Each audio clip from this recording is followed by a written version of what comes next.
तो रजीम तो अभी चेंज हुई ही नहीं है। इस निज़ाम को जो है वो बिखर जाना चाहिए। आप आइन क्यों लिखते हैं? बज़ाहिर लगता है कि खालिद साहब ने एक यू टर्न लिया है। जो इनकलाब के नाम पे तखरीबकारी को जो है ना वो हवा दे रहे हैं, बड़े मज़ेदार नुक्ता आपने कर दिया। वो जो कारकुन होगा ना वो कभी भी तखरीबकार नहीं होगा। कॉन्स्टिट्यूशनल रोल है, उसके अंदर दर्जा बदर्जा जाना चाहिए। एक इदारे का सरबराह, उसकी ज़मानत जब्त होती है और उस इदारे के लोग उसे जो है ना वो घेरे में डाल के अदालत से अपने घर ले जाते हैं, पुलिस को गिरफ्तार नहीं करने देते। इस्तेकाम तो बहुत बात की बात है, मुल्क की बकाई ख़त्म हो जाएगी।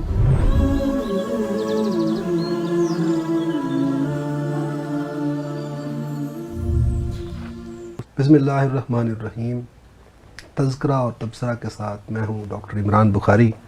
आज हम अपनी जो नशिस्त है उसमें खालिद साहब के साथ गुफ्तगू करेंगे। कोई बहुत ही हसास मौजू है उसके ऊपर, और वो है जो पाकिस्तान के जो मौजूदा हालात हैं, जिस दोराहे पर पाकिस्तान आन खड़ा हुआ है, तो वो मुतकाज़ी है कि हम कुछ रैशनल बात करें, कुछ ऐसी बात करें जो होश पर मबनी हो, क्योंकि हमें नज़र आता है कि जो जज्बातियत का अंसर है वो आवाम के अंदर और इवन लीडरशिप्स के अंदर भी बहुत गालिब है। और ना सिर्फ आवाम और लीडरशिप बल्कि जो इंटेलिजेंशिया है हमारी, उसके अंदर भी इसका अंसर जो है वो हमें गालिब होता हुआ नज़र आता है।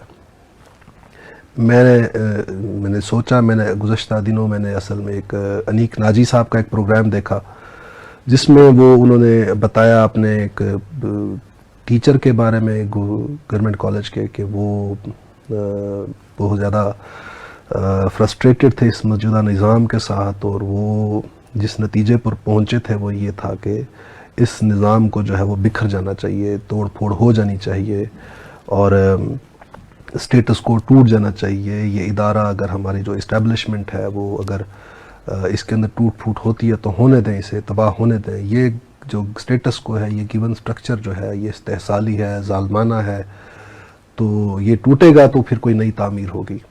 तो मुझे उससे अंदाज़ा हुआ कि अगर एक यूनिवर्सिटी का प्रोफेसर है और जिसको हम कहते हैं इंटेलेक्चुअल है, जिसने लोगों को एजुकेट करना है, अगर वो उनका लेवल ये है, उनके जज्बात का ये आलम है, तो आम आवाम की हालत क्या होगी।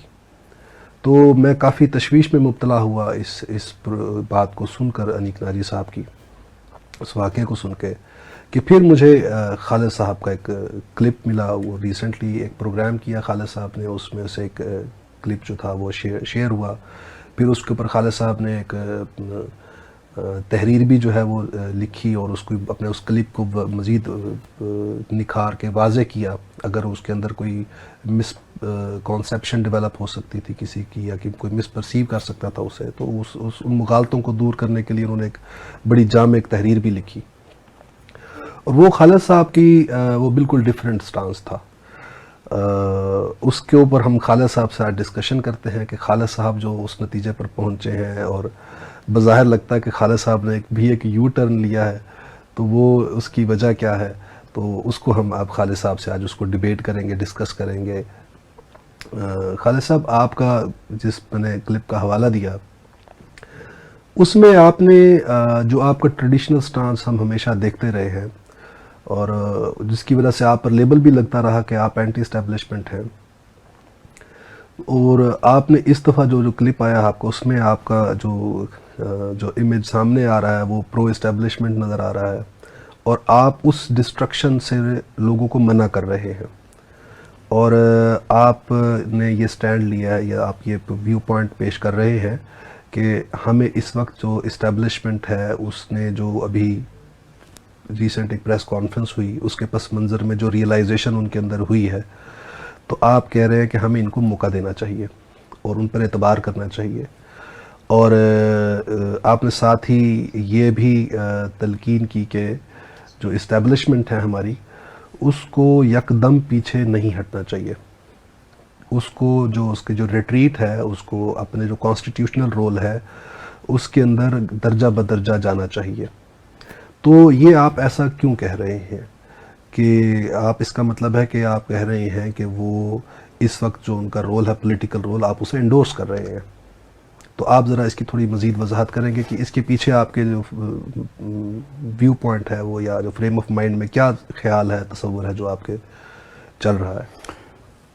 देखें हमारी सोसाइटी को बहसीत मजमूई अगर आप देखें ना तो एक रिएक्शन का शिकार है। आपने जो कहा ना कि हर तबका, आम आदमी भी, ख़वास भी, इंटेलेक्चुअल्स भी, प्रोफेसर्स भी, गवर्नमेंट कॉलेज के प्रोफेसर भी, रिटायर्ड गवर्नमेंट कॉलेज के प्रोफेसर्स भी, अगर उनके अंदर भी इस दर्जे का रिएक्शन है कि वो कहते तोड़ दो, फोड़ दो, हर शय तबाह कर दो, हो जाए एक दफ़ा, हो जाए, जान छूटे, बहुत हो गया है, तो ये कोई ऐसी चीज़ नहीं है कि जो आपकी कोई आइडियालॉजी थी, उस आइडियालॉजी ने आपको पोजेस किया और आपको मोटिवेट किया, आपको अमल पर मुतहर्रिक किया, बल्कि एक स्ट्रक्चर था जिसके जबर ने आपको रिएक्शन पर आमादा किया है।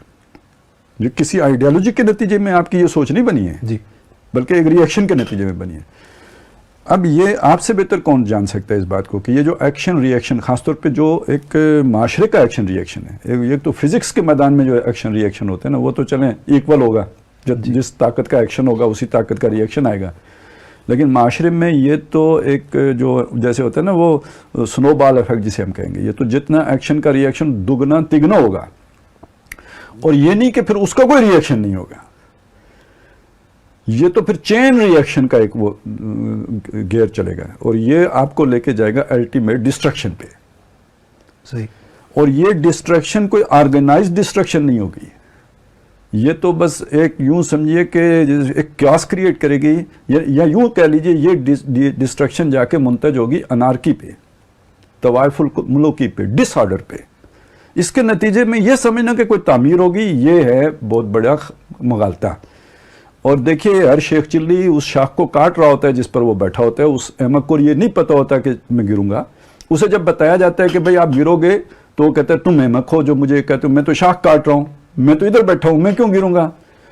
लेकिन जब वो गिरता है तो फिर कहता है यार वो तो वली था जो बता के गया था मुझे कि तुम गिरोगे, तो अब वो उसके पीछे दौड़ता है कि मैं वली साहब को जाके हाथ चूमूं।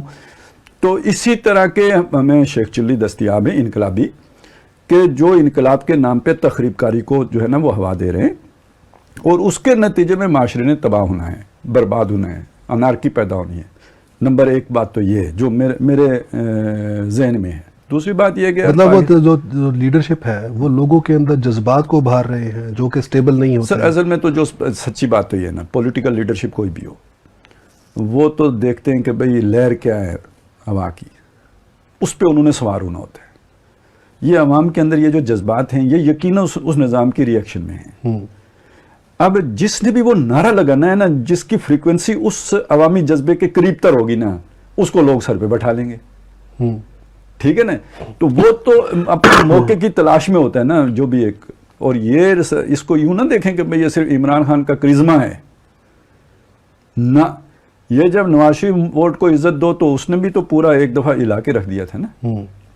ठीक है, वो आपकी ताकत थी, जबर था, आपने रोक लिया। यहां आपने अभी उसका 10वां हिस्सा भी नहीं इस्तेमाल किया है। ठीक है, जब अभी हो जाएगा, अभी जरा ये रजीम चेंज होने दे पूरी तरह, तो रजीम तो अभी चेंज हुई ही नहीं है ना, ये तो लोग किसी और शय को रजीम चेंज समझते हैं। जब अभी देखें ना टेक ओवर करने दें नए साहब को, फिर देखिए कि अगले चंद दिनों में क्या हो जाता है। तो असल बात चले हम उसकी तरफ वापस आते हैं कि जो एक बात तो ये हो गई कि ये किसी पॉजिटिव अमल के नतीजे में ये विजन नहीं बनाया कि चेंज आना चाहिए, ये एक एक्शन रिएक्शन के नतीजे में, और इसके नतीजे में डिस्ट्रक्शन, उसके नतीजे में अनार्की, डिसऑर्डर। ठीक है, रद्द अमल का मतलब वही बात कि ये रिएक्शन जो है साइकोलॉजिकल इंसान की। अच्छा, ये रद्द अमल चाहे इंसानी हो या समाजी सतह पर भी हो, बहरहाल इसको 2 + 2 = 4 के फार्मूले पर नहीं इसको परखा जा सकता। इसका कोई अंदाजा नहीं होता। हाँ जी, जी नहीं, आपको एक थप्पड़ पड़ा, आप चाहेंगे मैं 4 मारूं। हाँ जी, ठीक है, जब आप 4 मारेंगे हो सकता है वो चाहे मैं गोली मारूं। ठीक है ना, ये इसका कोई निस्बत तनासिब का कोई पता नहीं है, ये बिल्कुल आउट ऑफ कंट्रोल। मैं कहता हूँ ये पूरा प्रेस जो ये जो साइकिल है ना, ये है ही विशियस सर्कल है, ये शैतानी चक्कर चल पड़ता है। किसी माशरे की तबाही में ये जो एक्शन का रिएक्शन ये वाला शुरू हो जाता है, ये उस माशरे को तबाह करने के लिए होता है। अच्छा, अब मैं ये एक चीज़ तो ये हो गई ना जी।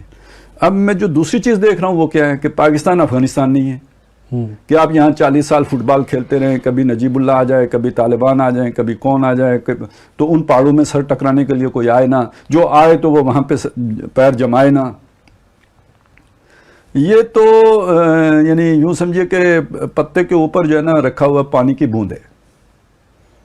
میں بھی جو ہے نا وہ ایک قطرہ ہوں برگے وقت پہ ٹھہرا ہوا. اس کی مصداق پاکستان تو یعنی اس چاروں طرف سے خطرات میں گھرا ہوا ہے, کیونکہ اگر ایک طاقتور حکومت کابل میں موجود ہے تو اس کی دل میں تو یہ حسرت ہوگی نا کہ اٹک تک تو ہمارا پختون بھائی ہے نا, ٹھیک ہے. اگر وہ ایران کے پاس ذرا سی طاقت ہوگی تو اسے بلوچستان پہ اس کی نظر آئے گی. ادھر خالستان یا جو بھی وہ پنجاب جو آپ نے ٹکڑے کیا ہوا ہے, یہی حالت سندھ کی ہے, کشمیر کی ہے. تو یہاں تو ایک تو یہ والی ساری چیزیں چل رہی ہیں. اس کے ساتھ ساتھ یہ کہ بہرحال جو بھی ہو آپ کا ایٹمی پروگرام لوگوں کو کھلتا ہے. ابھی بھی یعنی دو بڑی طاقتیں ہیں. امریکہ کے صدر کی طرف سے وہ بات آئی تھی, بعد میں واپس لے لیا بیان, لیکن یہ کہ کچھ دل میں تو تھا نا جو ایک دفعہ زبان سے نکل گیا. رشیا کی طرف سے بھی آ گیا ہے کہ بھئی یہ یوکرین میں کر رہے ہیں مدد. تو یہ ایک طرح سے زمین ہموار کی جا رہی ہوتی ہے, رائے عامہ انٹرنیشنل رائے عامہ بنائی جا رہی ہے آہستہ آہستہ آہستہ آہستہ. تو کسی چیز کی طرف بڑھا جا رہا ہے. پھر یہ کہ آپ کی یہ جو ملٹری پاور ہے یہ بھی عراق کی نہیں چھوڑی گئی, لیبیا کی نہیں چھوڑی گئی, شام کی نہیں چھوڑی گئی. ایک مصر رہ گیا ہوا ہے, سعودی عرب رہ گیا ہوا ہے, لیکن ان کی کیا ملٹری پاور ہے؟ ان کے مقابلے میں ترکی اور آپ ہیں.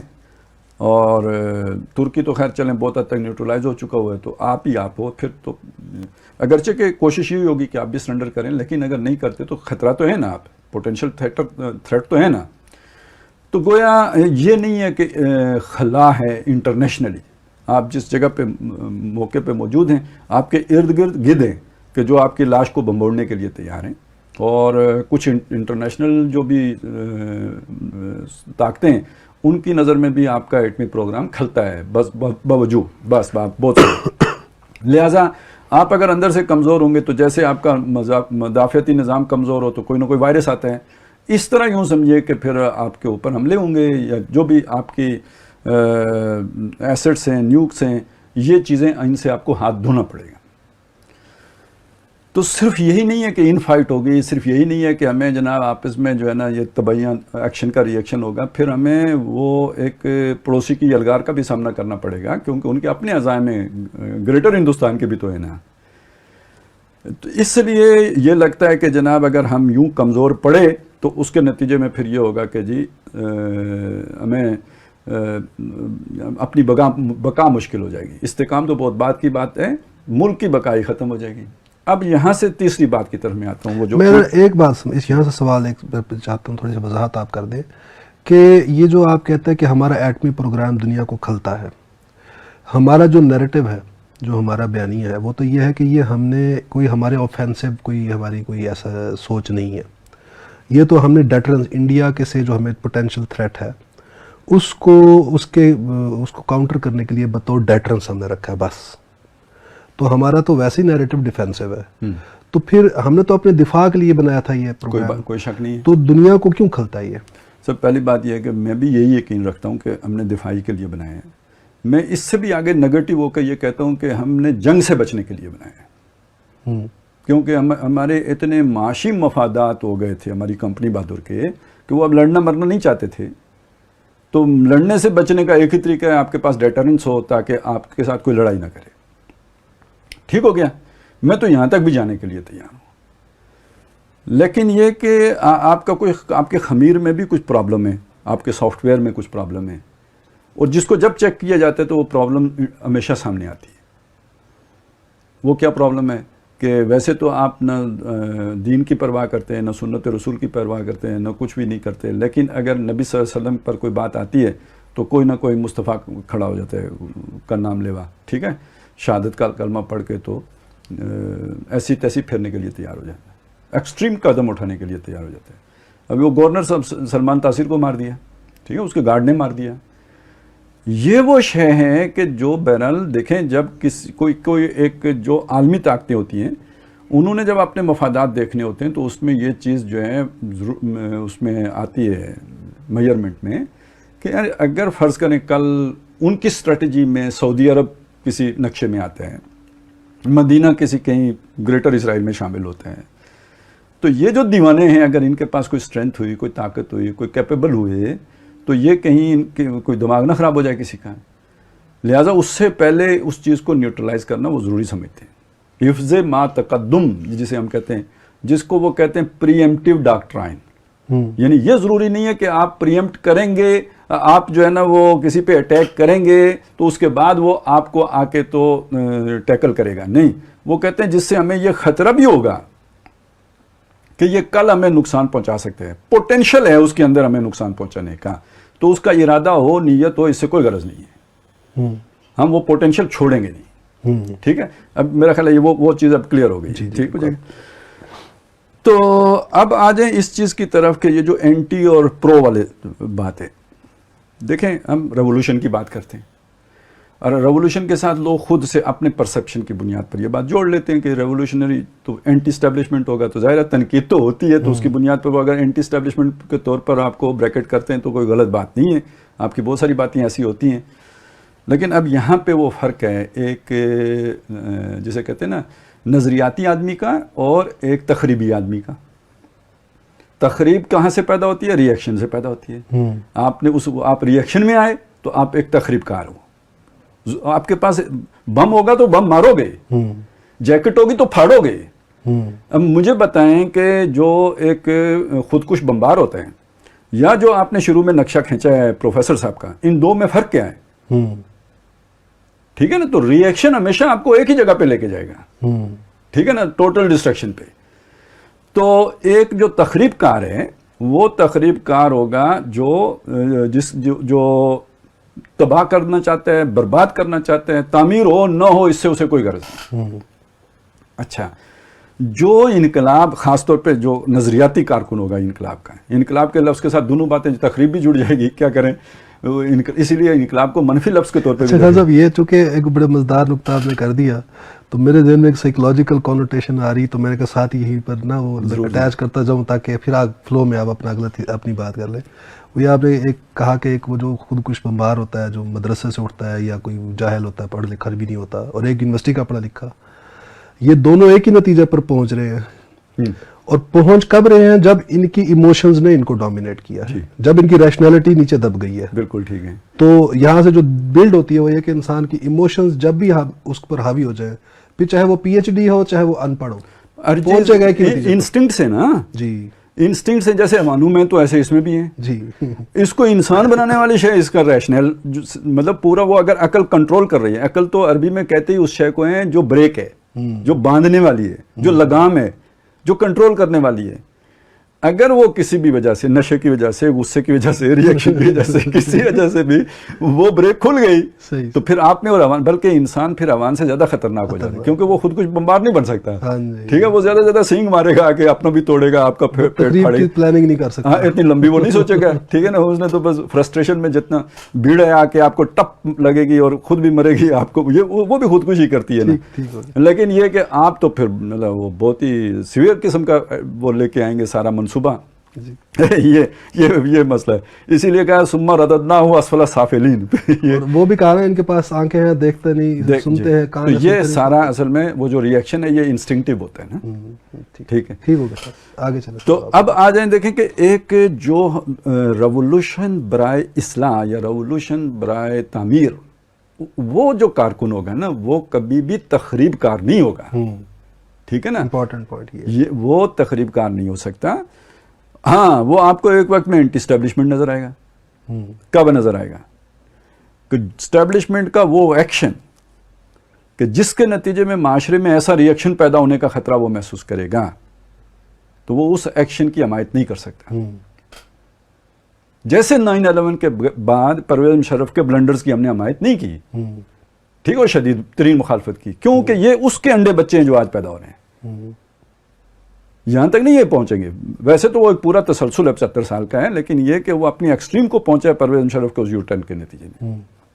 ठीक है, वो एक्शन ऐसा था, और फिर उसके बाद 20 साल आपका ऑपरेशन वो था जिसने माशरे को यहां पे लाके खड़ा कर दिया। इस ऑपरेशन के दो रुख हैं, एक आपने जाके जुल्म किया सरहदी इलाकों में, तो वहां पे वो लोग पैदा हो गए जिन्होंने फिर आपको नाकुचलने चंपाए, और जो फिर आपने डॉलर लेके की अयाशियां और बनाई ऐसी पॉलिसियां और लेके आए आपने इस तरह के जो है ना प्रोजेक्ट, इमरान खान जैसे, उसने फिर जो है ना इंटेलेक्चुअल्स के अंदर आपके खिलाफ ये रिएक्शन पैदा कर दिया। ठीक हो गया ना। تو یہ جب آپ کا یہ والا ایکشن وہ بندہ دیکھے گا جسے نظر آ رہا ہے کہ اس کے ریئیکشن میں کیا تخریب ہونی ہے، تو وہ آپ کی پالیسیوں پہ چلائے گا. تو باہر سے دیکھنے والا آدمی پرسیو یہ کرے گا کہ یہ اینٹی اسٹیبلشمنٹ ہے. ٹھیک ہے. جب وہ ریئیکشن پہ چلائے گا کہ یار یہ دیکھو، اچھا اب اس جو بالکل ہی ان پڑھ آدمی ہے اس کو وہ کیا سمجھائے گا؟ اس کو تو نہیں سمجھایا جا سکتا. اگرچہ کہ دیکھیں ہم نے پورے 20 سال جو بھی ہمارے جتنا بھی منہ میں طاقت تھی اس سے یہ بات سمجھائی ہے کہ یار یہ تخریب کاری سے کوئی تعمیری کام نہیں ہو سکتا. ٹھیک ہے نا. جتنا بھی ہو سکتا تھا ہم نے کوشش کی ہے، اور بڑے بڑے پھڈے مول لیے ہیں، یعنی اپنے جو بھی سرکل ہے اس کے اندر، اور وہ اس سے مشکل مول لیے ہیں جیسے آج کسی کو یوتھیا کے ساتھ مول لینا پڑے. اسی طرح سمجھ لیجئے کہ آج اگر میں سو کالڈ انٹلیکچوئل کہوں یا انٹلیکچوئل سمجھے جانے والے جو ہیں جن کو سمجھا جاتا ہے ان کے اندر اگر یہ ریئیکشن آئے ہیں تو یہ اگر تخریب کی طرف لے کے جا رہے ہیں، یا عمران خان تخریب کی طرف لے کے جا رہے ہیں، یا پوری ایک پارٹی تخریب کی طرف لے کے جا رہی ہے، یا کچھ ریٹائرڈ حضرات ہیں کہ جن کے دماغ میں انقلاب سمایا ہوا ہے تو وہ اس طرف لے کے جا رہے ہیں، تو ہم یہ سمجھیں گے کہ یار یہ ان کو نہیں سمجھے. یہ معاشرے کے اندر ایک ایسا چین ری ایکشن پیدا کر رہے ہیں جو ہمیں تخریب کی طرف لے کے جائے گا. تو یہاں پہ پھر ہم جو بھی اسٹیبلشڈ ادارے ہیں تو ہم ان کی سائڈ پہ نظر آئیں گے، گویا پرو اسٹیبلشمنٹ نظر آئیں گے. ظاہر تخریب کاروں کے ساتھ تو ہم نہیں ہو سکتے. تو اب یہ جو بندہ درمیان میں ہوتا ہے نا، یہ دو طرفہ عذاب میں ہوتا ہے. ٹھیک ہے نا. شاید وہ جو اس پار ہیں ان کے لیے اس پار ہوں میں، وہ جو اس پار ہے اس پار سمجھتے ہیں مجھے. یہ مسئلہ ہوتا ہے. ٹھیک ہے نا، کہ جو سینٹر میں ہے، جو آپ کے لیفٹ پہ کھڑا ہے اس کو آپ رائٹ والے کے ساتھ کھڑے نظر آ رہے ہیں، وہ آپ کو ادھر بریکٹ کرے گا. وہ والا آپ کو لیفٹ والے کے ساتھ بریکٹ کرے گا. اور پھر یہ کہ ان دونوں کی تلواروں کی زد میں بھی ہیں، دونوں کے پتھروں کی زد میں بھی ہیں، اور دونوں کے جو ہے نا وہ تیر و تفنگ کی زد میں بھی ہیں. یہ پوزیشن جو ہے نا یہ برقرار رکھنا بہت مشکل ہے. اور ہمارا دین جو اعتدال کا درس دیتا ہے، سوا سبیل کی بات کرتا ہے، یہ درمیان کی پوزیشن کی بات کرتا ہے. اور وہ کیا ہے جناب، میرا خیال ہے ارسطو کا قول ہے، نہیں سقراط کا ہے شاید، میں بھی بھول رہا ہوں، کہ نیکی دو انتہاؤں کے درمیان پائی جاتی ہے. تو یہ تو ذرا ہمیں اس پہ شکر ادا کرنا چاہیے کہ الحمدللہ کہ جو بھی، اگرچہ کہ ایسے لوگ اب بہت تھوڑے رہ گئے کہ جو اس طرح چیزوں کو اعتدال کے ساتھ دیکھ سکیں، لیکن ہمیں ان کی صحبت اللہ نے دی. ڈاکٹر اسرار احمد رحمۃ اللہ علیہ، اور ویسے مولانا مودودی رحمۃ اللہ علیہ، ان کو اب اس طرح نہیں پیش کیا جاتا، اس طرح کی تربیت نہیں ہو رہی. لیکن یہ کہ یہ وہ شخصیات تھیں کہ جنہوں نے معاشرے کے اندر اس طرح کے اعتدال کو رواج دیا ہے. اور ہم اسی جو ہے نا لیگیسی کو لے کے چلنا چاہتے ہیں. تو اس لیے کبھی کسی کو اینٹی اسٹیبلشمنٹ نظر آئیں گے، کسی کو پرو اسٹیبلشمنٹ نظر آئیں گے. یعنی ہم بھی اسی شاخ نازک کے باسی ہیں. جی، شاخ نازک پہ. اور وہ جو ہے نا پل صراط کا کہتے ہیں، تو بعض کہتے ہیں کہ جو پل صراط ہے وہی کیفیت صراط مستقیم کی بھی ہے، کہ بال سے زیادہ باریک ہے اور تلوار کی دھار سے زیادہ تیز ہے.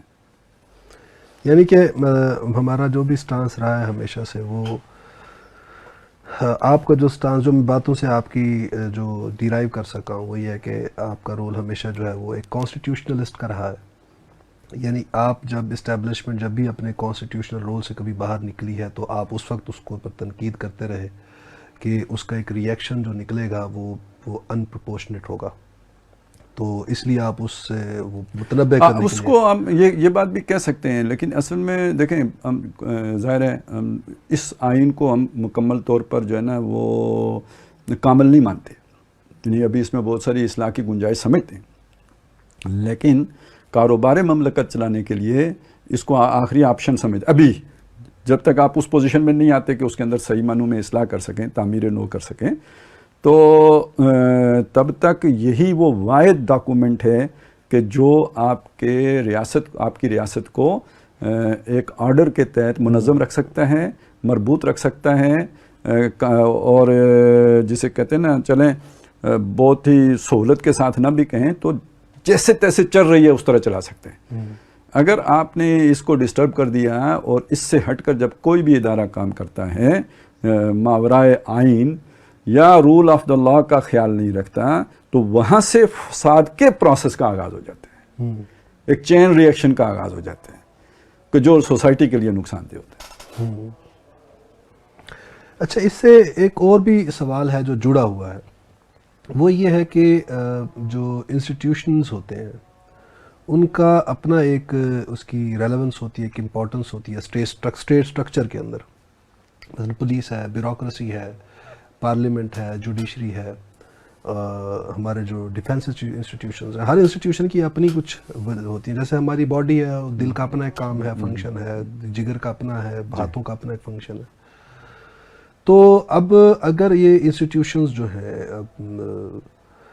ان میں سے کوئی انسٹیٹیوشن بہت پاورفل ہو گیا ہے اور اس نے ساری پاور گریب کر لی ہے، اس کے پاس آ گئی ہے، وہ ایک الگ موضوع ہے، ہم انشاءاللہ اگلی نشست میں رکھیں گے. وہ پورا ایک ہسٹری کا ایک انالیسس کرنے کی ضرورت ہے اس میں، جو کہ کسی انسٹیٹیوشن کے پاس، ہماری اسٹیبلشمنٹ کے پاس اگر وہ پاور چلی گئی تو وہ کیسے چلی گئی، کیوں چلی گئی، کیا وہ کوئی نیچرل پروسیس تھا جس کا آؤٹ کم تھا، یا وہ کوئی آرٹیفیشل طریقے سے کوئی وہ کام کیا سارا.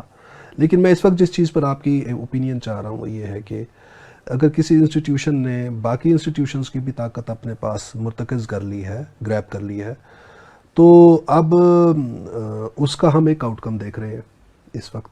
وہ جو فرسٹریشن ساری، اور وہ تو کیا یہ بھی معقول بات نہیں ہوگی کہ پھر اگر کوئی انسٹیٹیوشن جو ہے وہ صرف اپنے مفادات کو دیکھ رہا ہے اور صرف وہ اس نے ساری پاور گریب کر کے صرف اپنے ہی انٹرسٹ کو پروٹیکٹ کر رہا ہے، تو اس انسٹیٹیوشن کو نہ رکھیں.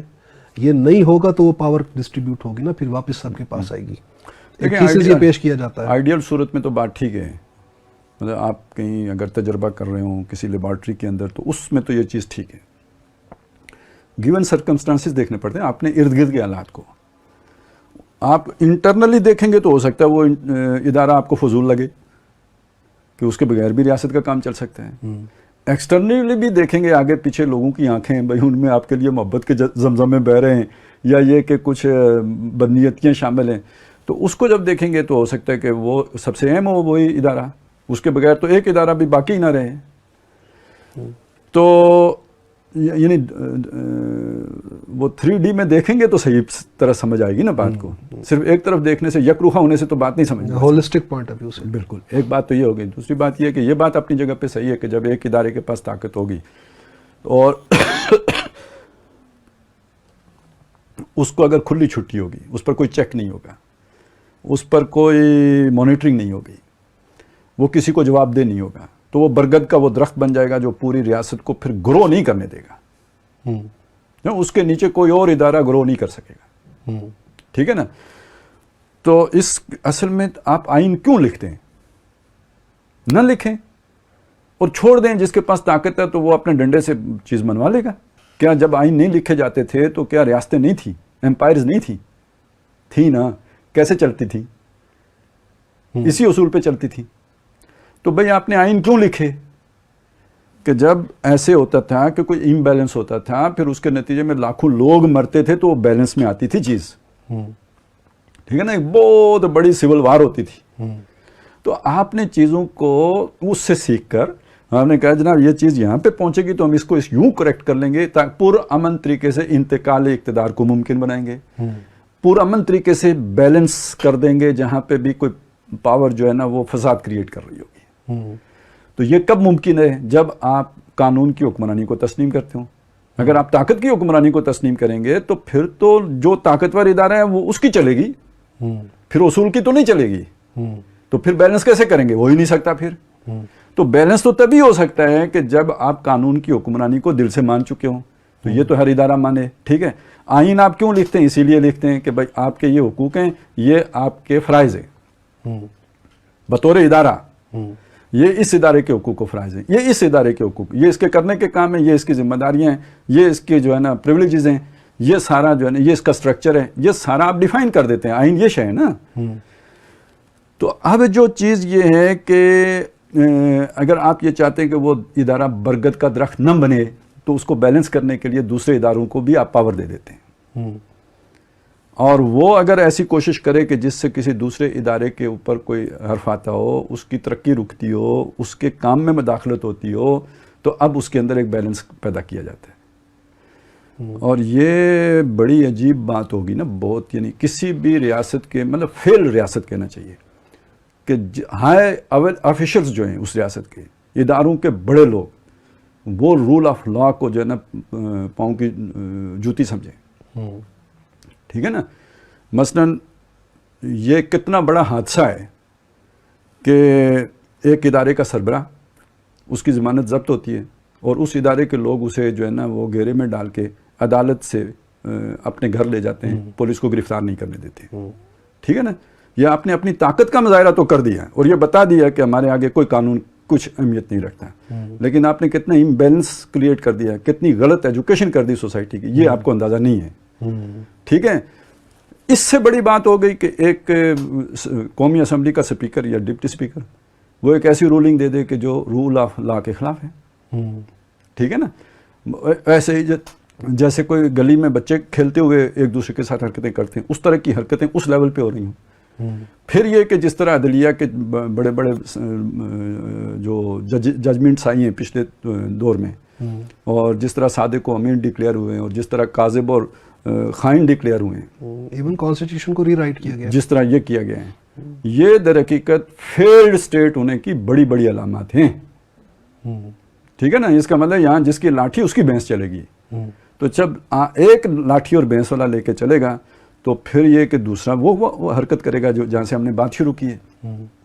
تو اس لیے بھئی آپ اگر ہم اس ریاست کے ساتھ مخلص ہیں, اگر ہم یہ چاہتے ہیں کہ یہ جو ہے نا ترقی کرے, آگے بڑھے, تو بہرحال رول آف لا پہلی شرط ہے. ٹھیک ہے. اس کے بعد باقی ساری باتیں ہیں, اور اس پر سب کو اتفاق کرنا ہوگا, اس کے آگے سب کو سرنڈر کرنا ہوگا.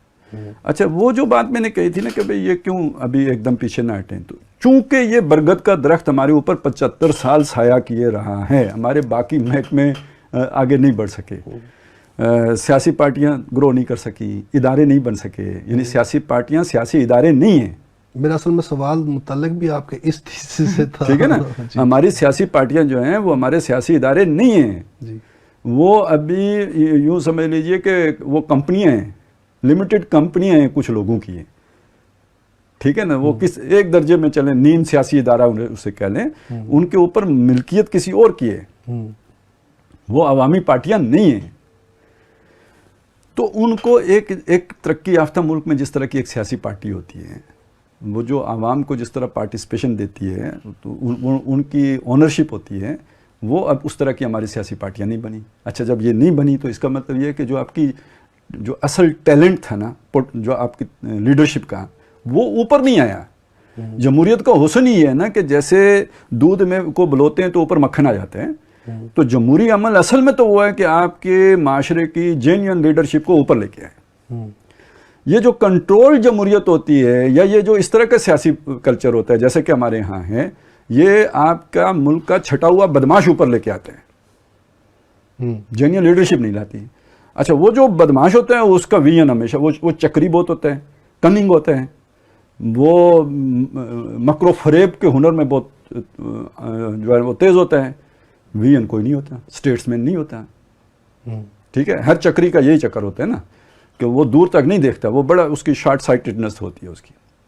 لہٰذا آپ کے یہاں پولیٹیکل لیڈرشپ گرو نہیں کر سکی, آپ کے اندر ویژنری لیڈرشپ نہیں پیدا ہو سکی. یہ نہیں کہ ہے نہیں, اسے دبا دیا گیا, کیپ کر دیا گیا, اسے اوپر آنے نہیں دیا گیا. کیوں؟ پولیٹیکل پروسیس ہی نہیں ہونے دیا گیا. تو پہلا نتیجہ تو یہ نکلا کہ آپ کے سیاسی جماعتیں جو ہیں نا مستحکم نہیں ہیں. دوسرا یہ کہ جو آپ کے ادارے ہیں, ایون سیاسی جماعتیں مستحکم نہیں ہیں, تو مجھے بتائیں پارلیمنٹ کیسے مستحکم ہوگی؟ یعنی ایک اس کا نا وہ مصطفیٰ کھوکھر جو ہے, اس کا وزن نہیں اٹھا سکی پیپل پارٹی, نہیں سہ سکی. تو مجموعی طور پہ آپ باقیوں کو بھی تو دیکھیں نا, کہاں چلے گا. اچھا, پارلیمنٹ کیسے مستحکم ہوگی اگر وہ نہیں ہے, تو وہ لیڈرشپ کہاں سے آئے گی؟ حکومت کیسے مستحکم ہوگی اگر پارلیمنٹ کی یہ حالت ہے؟ تو عدلیہ کو دیکھیں, وہاں پہ اگر جج اسی طرح لگیں گے جیسے ابھی وہ پریشر ٹیکٹس استعمال کر کے 2-3 اور لگوا لیے, ٹھیک ہے, تو ادارے کیسے مستحکم ہوگی؟ تو ہمارے ادارے مستحکم نہیں ہیں. اب پولیس تک نہیں مستحکم ہے, یعنی پولیس کے کام آپ کے فوج کو کرنے پڑتے ہیں. جی, क्यों पुलिस को होने नहीं दिया गया, पुलिस उस काबिल हो जाए। देखें लॉ ऑफ जो है ना, रूल ऑफ लॉ सबसे यानी निचली सतह पे जाके इम्प्लीमेंट किसने करना है? जी। पुलिस ने करना है। तो जिन लोगों के वेस्टेड इंटरेस्ट होंगे तो वो तो नहीं चाहेंगे कि पुलिस कैपेबल हो कि कल उनसे भी पूछे कि जनाब आपने ये करप्शन से का पैसा काम से लाया है, ठीक है ना। तो ये तो सारे एक्सप्लॉयटेशन टूल के तौर पे तो इस्तेमाल हो सकते हैं, इनको एक फंक्शनिंग इदारे के तौर पर नहीं देखा गया या देखना चाहते ही नहीं थे लोग। लिहाजा वो जो ज़रूरी पुलिस के फ़राइज़ होते हैं उसके भी कैपेबल नहीं है। यहाँ ना कोई तफ्तीश कैपेबिलिटी दिखाने की कोशिश भी करे तो वो जो एक एसएसपी थे असमतुल्लाह जुनेजो जी, उनका जो हाल हुआ था पार्लियामेंट के सामने 2014 में, और भी कई होते हैं जी, कई मतलब वो गायब हुए, गोलियां लगी, ठीक है ना। वो एक अलग कहानी है कि यहाँ पे टैलेंट को कैसे जो है ना वो किल किया जाता है और इस तरह के लोगों को किस तरह साइड लाइन किया जाता है। तो मुख्तसर बात यह है कि जी हमारे इदारे अभी इस काबिल नहीं हैं कि ये रियासत का बोझ अकेले उठा सके। तो जो बरगद का दरख्त था वो अगर एकदम जो है ना वो कहे कि जनाब चलें भाई बच्चा लोग आज से तुम आज़ाद हो, अपना घर खुद संभालो, अब्बा हुजूर रिटायरमेंट का ऐलान करते हैं, तो भाई उसके बाद घर नहीं चलेगा। तो अब्बा हुजूर को या तो पहले से बच्चों को तैयार करके इस जगह तक लेके आना था, और अगर वो तैयार नहीं हुए, अब्बा हुजूर को कभी ख्याल ही नहीं आया कि मैंने दुनिया छोड़नी है और बच्चों को मैं कुछ सिखा दूं, उन्हें उनके पाँव पे खड़ा कर दूं, तो अब अगर उन्हें मरते वक्त इस बात का एहसास हुआ है तो वो एकदम आंखें बंद ना करें, बल्कि ये कि वो ये करें कि कुछ ना कुछ इनको सपोर्ट करें, इन्हें समझाएं, इन्हें लेके चलें, और बल्कि ये कि जो भी आपके पास डांग सोटा है उसका इस्तेमाल करें रूल ऑफ लॉ के लिए, कि खुद इनके अंदर जमहूरियत आए, सियासी पार्टियों में आए, अदालतें भी अपने उस चीज़ के पाबंद हों कि जो आइन ने उनके लिए डिफाइन किया उससे बाहर छलांगे न मारें। आप उन्हें आज़ाद कर देंगे, उनकी तरबियत ही नहीं है तो वो छलांगे मारेंगे, उन्हें तो वो मलक रियाज उंगलियों पे लगा के तो चल पड़ेगा। तो फिर ये असल में मैं कहना ये चाहता हूँ, वो एक रिएक्शन, एक आपका एक्शन था, उसका वो रिएक्शन देखा आपने कि माशरे में आपकी एक दिले की नहीं रही, तो अब आप जाके तो जैसे कवर ओढ़ रहे हो, नहीं ये आपकी जिम्मेदारी नहीं है कि आप कवर ओढ़ें, आपको जिम्मेदारी पुकार रही है, आए फेस करें। अब ये म्यूजिक जो है ना ये सुने, इसकी जो है ना ताने आपने उठाई हैं, फेस द म्यूजिक, हाँ जी, अब इसको सुने और उसके बाद ये है कि बर्दाश्त करें और इसको तैयार करें, ठीक है ना। और क्या 5-10 साल में तैयार हो जाएगा। यानी अगर डिस्ट्रक्शन का बायस है तो फिर कंस्ट्रक्शन में भी अपना हिस्सा डालें, ठीक है ना। और ये पाकिस्तान नया पाकिस्तान बन जाएगा। ये जो ख्वाब देखा था ना किसी ने नया पाकिस्तान, और उसने कहा कैसे बनाओगे, तो वैसे भी हम जिस तरह इम्तिहान देते हैं बगैर तैयारी के नकल करके कहते हैं पास हो जाएं, या ये कि कोई प्रोफेसर ऐसा मिल जाए कि जो शुफ करे तो मुझे सारी जो है ना वो पेपर मेरा क्लियर हो जाए, तो इसी तरह हम ये भी चाहते हैं कि नया पाकिस्तान भी शुफ करने से बन जाए। कोई इमरान खान आके बना दे, कोई बना दे, ये इसमें मेहनत पड़ती है भाई, इसमें ज़ोर लगाना पड़ता है, इसमें कई बैच लग जाते हैं। तो इसका एक प्लान बनाएं, चाकआउट करें और डिस्ट्रीब्यूट करें, सबको अपना अपना काम सौंपें और वो उसे करें। और इसके लिए अगर आपको बैठ के एक नया सोशल कॉन्ट्रैक्ट करना पड़ता है, नया आइन लिखना पड़ता है, नया से मतलब ये है कि उसमें कुछ इस्लाह करनी पड़ती है। मैं ये नहीं कहता कि नया लिखे, क्योंकि वो उसमें भी डंडी मारी का खतरा है। जो मौजूद है उसमें किसी इस्लाह की ज़रूरत है तो वो इस्लाह कर लें, किसी और इदारे को उसमें कोई हिस्सा देना है थोड़ा बहुत, तो वो अगर ज़रूरत के तहत बनता है तो दे दें, ठीक है ना। लेकिन ये कि नीयत ये हो, तो इस तरह अगर हो जाएगा तो एक मुस्तहकम रियासत बनेगी, उसकी तरफ हमारे पेशकदमी शुरू हो जाएगी। वसाइल हमारे पास बहुत हैं, हर शय बहुत है, हमें कोई यानी हम ऐसा मुल्क हैं कि हम खुद पर इक्तफा कर सकते हैं। यानी ये रिट्रीट जो है अपने कॉन्स्टिट्यूशनल रोल की तरफ वो ग्रेजुअल होनी चाहिए, करगल वाली नहीं होनी चाहिए। हाँ जी, मतलब फ़ौरन यकदम नहीं होनी चाहिए, वरना वो फिर वैक्यूम क्रिएट होगा, उसको फिर कुछ और लोग, कुछ और जत्थे जो हैं बल्कि क्या मालूम ये स्ट्रेटेजी का हिस्सा हो किसकी, इंटरनेशनल एस्टेब्लिशमेंट की, ठीक है ना, कि भाई ये तो उन्हें पता है फिर ये खुद धड़ाम से गिर जाएगा। मतलब नेचुरल है ना, जो अगर हम फिलॉसफी ऑफ हिस्ट्री के पर्सपेक्टिव से चीज़ों को एनालाइज करते हैं, तो अगर ये पावर जिसके पास है वो अगर छोड़ के फ़ौरन अचानक पीछे जाता है, उस वैक्यूम को फिल करने के लिए फिर हर जत्था अपनी कोशिश करेगा और फिर उसका नतीजा वही अनार की फसाद, इंतशार, कत्लो खून, वो सब कुछ होगा। नाजरीन आज तो वैसे चलें लाइट मूड पे ना ख़त्म कर दें। जी सर। डॉक्टर साहब एक लतीफ़ा सा सुनाया कर, लतीफ़ा नहीं कहावत है वैसे, डॉक्टर इसरार साहब। हाँ जी, लेकिन ये कि वो आजकल के अखलाक पे शायद पूरी न उतरे, लेकिन जिस ज़माने में बनी है उस वक्त के अखलाक पे पूरी उतरती थी। कहते हैं नानी ने खस्म किया बुरा किया। मतलब उसकी एज नहीं थी लेकिन कर लिया, नानी ने खस्म किया बुरा किया, करके छोड़ दिया और भी बुरा किया। हाँ, बस ये बात है। तो नाजरीन हमने ये एक होता है इवेंट्स का, उसकी अकरेंस जिसको हम हिस्ट्री कहते हैं कि ये फ़लाँ दौर में ये हुआ, फ़लाँ टाइम पर ये हुआ, फ़लाँ टाइम पर ये हुआ, और एक जो सब्जेक्ट है वो होता है फ़िलासफ़ी ऑफ हिस्ट्री, कि कोई भी इवेंट अगर हुआ है तो उसके पीछे बहरहाल कुछ प्रिंसिपल्स होते हैं, कुछ सोशल प्रिंसिपल्स होते हैं जो कि अप्लाई हो रहे होते हैं, एट वर्क होते हैं, जो हमें बताते हैं कि फ़लाँ काम किसी ने किया तो क्यों किया, फ़लाँ इवेंट हुआ तो क्यों हुआ। तो हमने आज जो हिस्टोरिकल हमारे पाकिस्तान की 75 साल हिस्ट्री के अंदर जो कुछ हुआ है और जो कल्मिनेट होता हुआ जहां आज हम पहुंच गए, हमने शुरू में ही कहा था कि हम एक बड़े नाजुक दौराहे पर आन पहुंचे हैं और उसमें मुख्तलिफ़ लोगों के मुख्तलिफ़ आरा हमारे सामने आ रही हैं और पब्लिक सेंटीमेंट नज़र आ रहा है जो बड़ा इम्बैलेंस नज़र आता है। तो ये जो इम्बैलेंस है इसको एक्चुअली हमने कोशिश की है कि इसको बैलेंस में लाने की कोशिश की जाए, फ़िलासफ़ी ऑफ हिस्ट्री के पर्सपेक्टिव से चीज़ों को समझा कर कि अगर आप ये करेंगे तो उसकी, क्योंकि हर जैसे इंसान की नफ्सियात है उसकी अपनी हरकियात होती हैं, ऐसे समाज की अपनी हरकियात होती हैं, तारीख़ की अपनी हरकियात होती हैं, तो हमें उनको इग्नोर नहीं करना चाहिए, हमें उनको सामने रखना चाहिए कि जब भी कोई फ़ैसला करने लगे हैं, जब भी कोई अपना रुख मुतय्यन करने लगे हैं तो उन चीज़ों को हमेशा सामने रखें और ताकि आपको वो फ़ायदा देंगी वो चीज़ें आपको, कि आपको पता लग सके कि फ्यूचर में जो आप फ़ैसला करने लगे हैं, जो स्टेप उठाने लगे हैं, फिर उसका फॉल आउट क्या हो सकता है।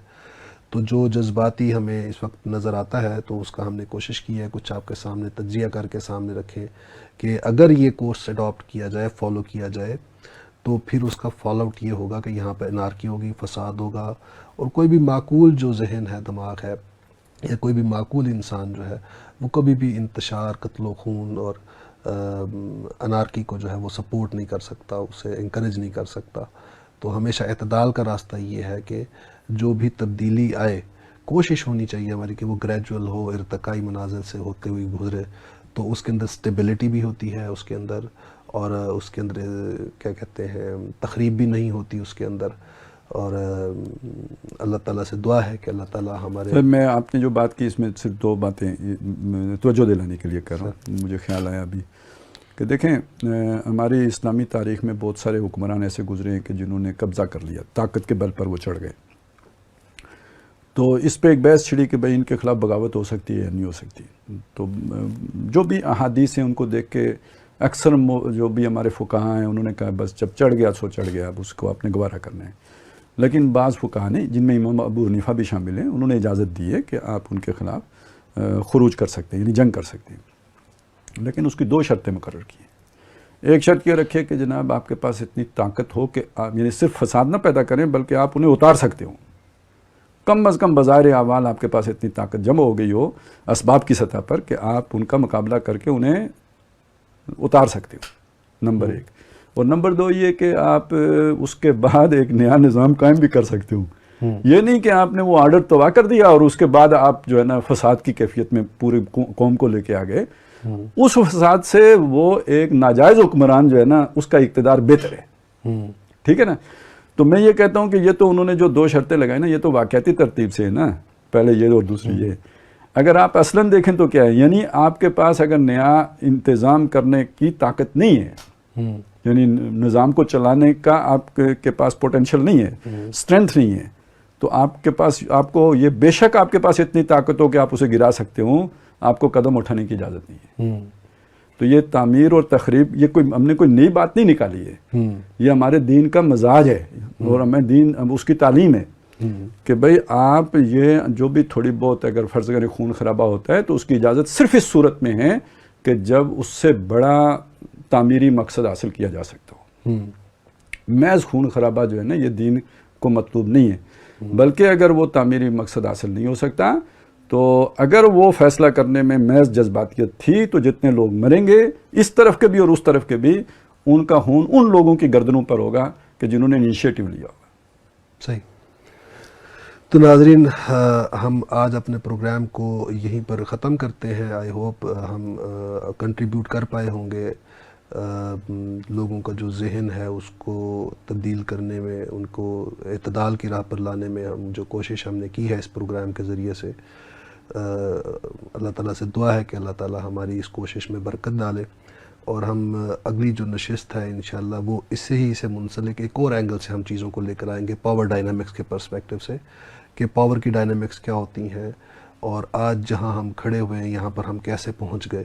تو وہ بھی ہم ہسٹری کو دیکھیں گے, پڑھیں گے. اس پہ پاکستان کی جو 75 سالہ تاریخ ہے اس کا ہم ایک مطالعہ کریں گے, اور اس کو پھر ہم فلسفی آف ہسٹری کے اینگل سے ہم اس کو ڈائسیکٹ بھی کریں گے, اس کا انالیسس بھی کریں گے, اور پھر آپ کو سمجھانے کی کوشش کریں گے کہ اس پرسپیکٹو سے بھی ہم یہی کوشش کریں گے کہ آپ کو سمجھا سکیں کہ اعتدال کا راستہ کیا ہے. تب تک کے لیے ہمارے جو اگلا پروگرام جب تک آئے گا اس وقت تک کے لیے آپ سے اجازت چاہیں گے. اللہ حافظ.